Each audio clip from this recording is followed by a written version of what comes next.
What's up, everybody? And welcome to another episode.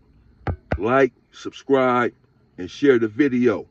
Hit the join button and become a member. The Pelican Bay response. Let's get right into it. There was not a big response, bro. There was not a coordinated response. There was somewhat of a response where a Southsider was unalived in high desert by a black during a riot. I'll get into that. First, I have to explain some of the politics on not just a level 4 yard, but prisons, period, so that you'll understand the response, or really the lack thereof. In prison, whatever happens on 1 yard, typically, it stays on that yard. Unless, like in the case that just happened in High Desert where Crip, and I'm going to get into that in my next video. I know y'all have already heard about it. It happened some months ago where Crip stabbed a Mexican mafia, Southsider. And he went to Salinas Valley and they got on him in Salinas Valley. It spread it because it was a Mexican mafia dude. When George Jackson did what he did, riots happened after they unalived George Jackson. Riots happened in different California prisons. But mainly, when something happens on a yard, people say they need to deal with that on that yard. We can't take up everybody's fight on every yard because we are always being involved in a battle because things happen on every prison yard. So I've never seen a situation then, since, before, where something happens on 1 yard and we go up on this yard because of what happened in another prison. When we got into it with the whites in High Desert, they lost that war, 10 billion%. But the whites in Salinas Valley, Folsom, Pelican Bay, they didn't go up. They didn't say we got to go up to blacks because the white they just whipped the whites in High Desert. Not even on D yard in High Desert did the whites go up. On no other yard. They stayed right there on C yard. That's how it always goes, bro. But with Pelican Bay, the riot there, it was different. That was the first time since then, before then, or at that time, I've ever seen other people or black people trying to coordinate a response to a particular incident. But that incident in Pelican Bay was the only incident where that happened. And it's because black people were upset. As I said in my videos, I'm not backing down from it. I wasn't there, but I've spoken with many blacks. I've spoken with Hispanics over that situation. I was in High Desert at the time, so I know what was going on at least. And the blacks, they still feel like, okay, even if you were not protecting the whites, they felt like it didn't have to happen. It's a given. Dude's a J-Cat. He should not have been on the yard. I'm saying that. Let's say that. Let's say everything Dub said is true. Let's take him at his word for everything. Still, he's a J-Cat that shouldn't be on the yard. So I'm not blaming the Southsiders. It starts there. He should not have been on the yard. But he is on the yard. And everybody knows, according to Dubs himself, that dude is a J-Cat. And so he didn't call his people the B word. He didn't put his hands on his people, not one finger. He didn't touch him not one time. He butted into a conversation. He a J-Cat. Not to excuse it, but that's what happened. As a leader, and I've been a leader in many situations, bro. And as a leader, you always use violence as a last resort. You always try to resolve a situation first. Why? Because people get hurt. Look what happened. Sharky, Southsider, unfortunately, lost his life in the Pelican Bay riot. Many blacks got hurt. They probably still hurt. Kidneys and all this 24 years later. They got stuck up bad, bro. And so people, that's probably why the Southsiders had the inner turmoil about going up over that situation. Because some of them were saying, no, they didn't want to do it. For that reason, because people get hurt in these riots. And so if you can avoid them, not that you're a coward, but you just try to avoid them if possible. That's why the rules are in place. And so the blacks still feel like, I feel like, the Southsider, even Dub said he responded aggressively. Man, get the fuck out of our business. Dub said, the Southsider said to the J-Cat, Monster. Monster then says, man, we can handle it. The Southsiders, according to Dub, start grabbing weapons and said, let's handle it. You said handle it, we got to handle it then. Monster tries to bag out of it. You can say he's trying to cower it out, punk out, whatever. He a JK, he's trying to get out. He said, no, that's not what I meant by handling it. I meant talk it out. The Southsiders said, no, that's not how I grew up. That ain't how we handle it. Where I come from, this means handling it. So he's trying to keep it going. He could have just let it go. Maybe went to the blacks. Instead of grabbing the weapons, we got to go up on a J-Cat. You know he a J-Cat. So I'm just telling you, bro, this is how the blacks felt. Like the Southsiders were just trying to flex their muscles. And again, regardless of the fact that you were not protecting the whites, no one can argue that you still had an advantage when you attacked. Let's say, okay, fine, you had a legitimate reason to wait. You was giving the blacks time to get the dude off the yard. They didn't do it, okay, fine. No one is arguing any of that, taking you at your word for all of that.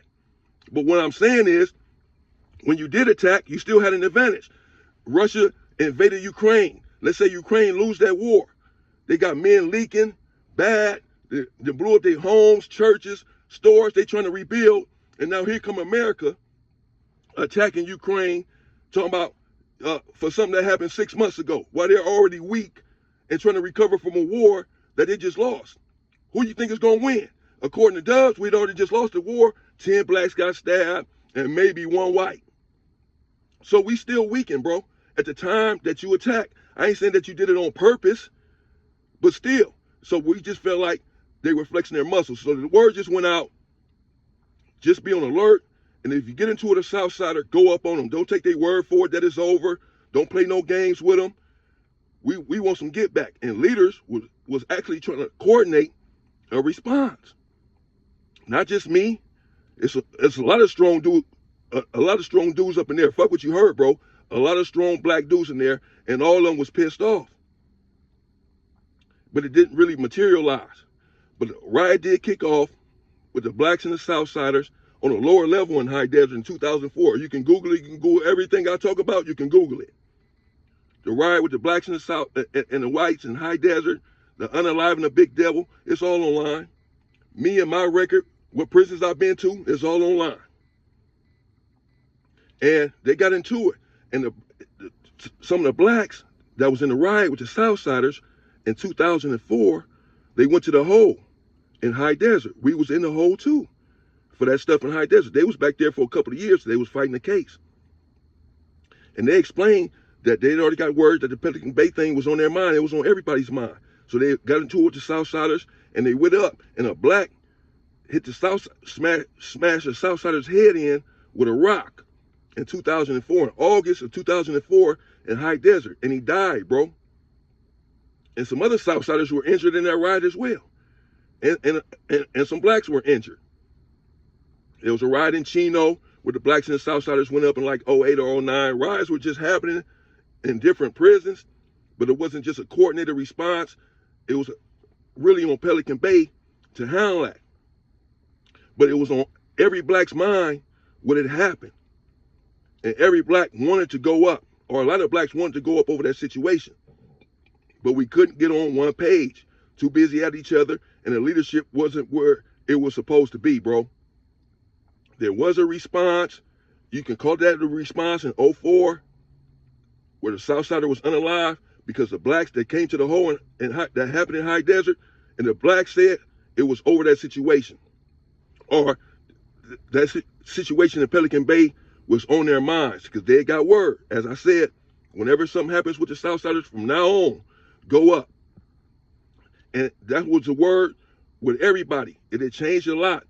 Blacks began to structure, began to come together, to have much more love for each other. We're upset that our people had got hurt like that. We're also upset with the leadership up there in Pelican Bay, the black leadership, for allowing that J-Cat to be on the yard. But we tightened up all around. And we started saying when we get into it with them, we got to go, we can't play because they coming with them things, as we can see, as they're supposed to. Nobody's blaming them. This is war. This is prison. And blacks play with them things too, bro, believe me. So we started strapping up and being ready for the funk. And It caused us to come together as a group and to start riding with each other and to take every situation in there serious and to handle shit immediately. Because as soon as the Southsiders started grabbing weapons in Pelican Bay with Monster, the black shit went up right then and there. As soon as he kept saying, no, we got to handle it right now, fuck all that, we got to handle it, they should have handled it. Because instead, we waited, gave them time to just plan and plot and wait and all this, and then they attacked 6 months later. After they said it was over. I ain't blaming them for saying that. Yeah, we be saying it's over too. We told the whites it was over and we attacked. That's strategy, bro. That's a part of war. That's the way that shit go.